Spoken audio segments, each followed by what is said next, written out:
Assalamualaikum warahmatullahi wabarakatuh. Halo sahabat-sahabat SMA dari 3 Kota Mojokerto. Bagaimana kabarnya? Kali ini kembali lagi bersama saya Rara Sagita dari tim Jurnalistik SMA Negeri 3 Kota Mojokerto. Kali ini kita akan berbincang sedikit mengenai berita yang sempat viral belakangan ini bersama Pak Alba. Assalamualaikum Pak Alba. Waalaikumsalam. Bagaimana kabarnya? Alhamdulillah. Kali ini kita akan berbincang sedikit mengenai berita pencabulan seorang ustadz pada 21 santriwati yang menyebabkan beberapa hamil dan juga sudah mempunyai anak. Nah, tanggapan Pak Alba sendiri mengenai berita tersebut itu bagaimana? Baik. Assalamualaikum warahmatullahi wabarakatuh. Sahabat SMA 3 Negeri Mojokerto, teman-teman, insyaallah dirahmati oleh Allah Subhanahu wa Ta'ala dimanapun anda berada dan apapun yang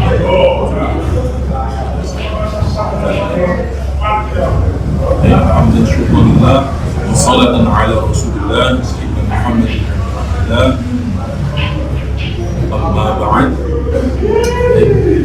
Baik, dengan berita yang sedang viral hari ini tentang seorang yang mengaku ustaz, saya panggilkan ustaz, dan selaras dengan apa yang dia berbuat, yang berada di Bandung, sebut saja namanya Heri Wirawan, yang sudah diinvestigasi sama polisi, sudah memakan 21 korban pelecehan seksual terhadap anak bawah umur, bahkan 5 diantaranya itu sudah melahirkan seorang anak, melahirkan seorang. Pertama, perlu diketahui bahwa dalam agama Islam perbuatan yang seperti ini sangatlah tidak dibenarkan. Bahkan tidak hanya di agama Islam saja, saya yakin di semua agama yang ada di dunia juga melarang perbuatan yang seperti itu. Tidak hanya juga di dalam perspektif agama, tapi juga perspektif moral kemanusiaan. Perilaku yang seperti ini yang dilakukan oleh seorang Heri Wirawan ini sangatlah boleh dan dibunuh oleh moral manusia. Kemarin saya sempat membaca-baca yang ada di dalam artikel ataupun berita-berita yang ada di media sosial. Ternyata bukan pondok pesantren yang diambil oleh seorang Heri Wirawan, tapi namanya adalah boarding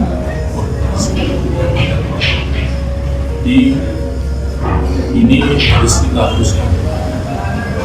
Dan sampai citra pesantren yang notabene-nya di situ itu tempat untuk mencari guru, tempat untuk mencari mendalami akhlak, itu sampai tercoreng pada kasus.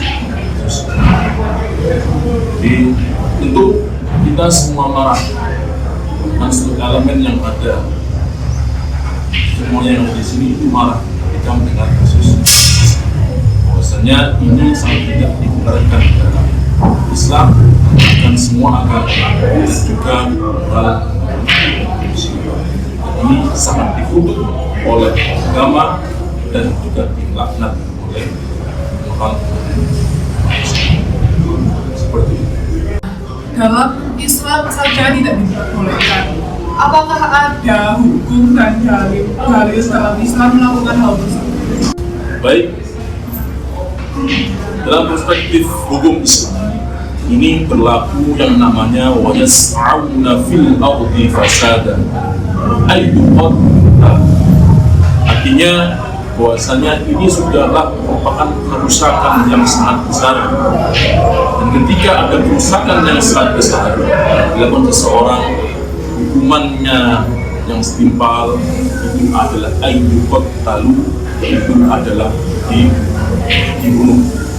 Tapi harapannya kita adalah negara hukum, negara demokrasi, tapi kita berharap untuk hukum seberat.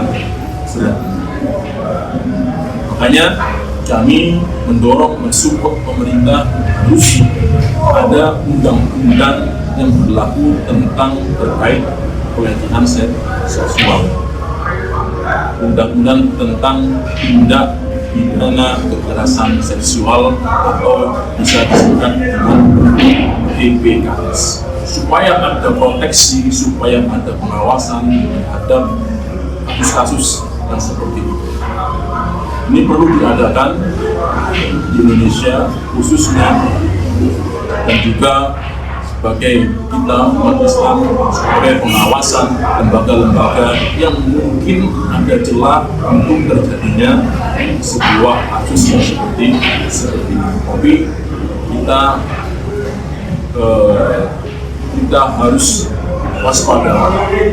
Kasus seperti ini tidak hanya terjadi di pondok pesantren atau di lembaga keislaman saja, tapi juga bisa terjadi dimanapun tempat berada, dimanapun waktu yang ada bersama. Supaya tidak terjadi lagi dan tidak ada korban lagi, apakah upaya kita, upaya orang tua yang bisa dilakukan supaya mencegah hal tersebut? Baik, sebenarnya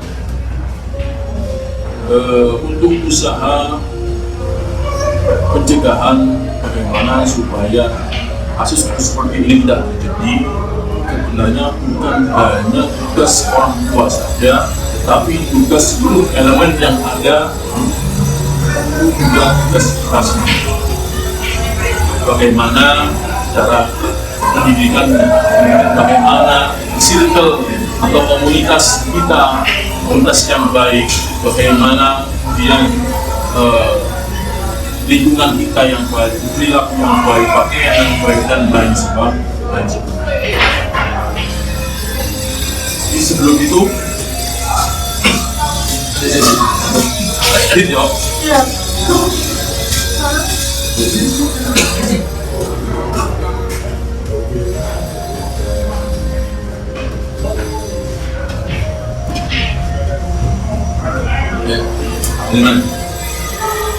Jadi baik, benar. Jadi baik, terkait bagaimana usaha untuk pencegahan terhadap kekerasan seksual yang terjadi, sebenarnya bukan hanya tugas orang tua saja atau orang tua saja, tetapi pakai elemen yang ada, khususnya kita itu juga harus terlibat. Bagaimana memberikan lingkungan yang baik, lingkungan yang positif, bagaimana cara kita memberikan perilaku yang baik, mengajarkan perilaku yang baik, menanamkan perilaku yang baik, menanamkan iman yang baik, kemudian bagaimana cara kita mencari circle, kemudian mencari komunitas yang positif dan yang toksik dan lain sebagainya. Untuk usaha bagaimana cara mencegah atau orang tua bagaimana cara mencegah kasus seperti ini, belum itu pondok pesantren adalah tempat di mana orang mencari ilmu, orang mencari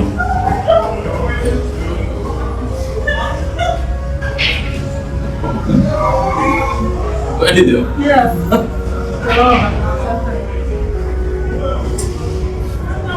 Jadi pondok pesantren itu adalah tempat seorang untuk mencari ilmu, tidak hanya ilmu agama saja, tetapi juga ilmu kehidupan, kesiapan hidup, dan ilmu bagaimana kita berperilaku atau berada. Kita tidak bisa memungkiri fakta bahwasanya pondok pesantren juga andil dalam membentuk peradaban Indonesia. Bukan hanya di Indonesia, tapi juga ada yang peradaban yang ada di dunia. Oleh karenanya, pondok pesantren itu adalah tempat kita untuk ilmu dan harus dijaga.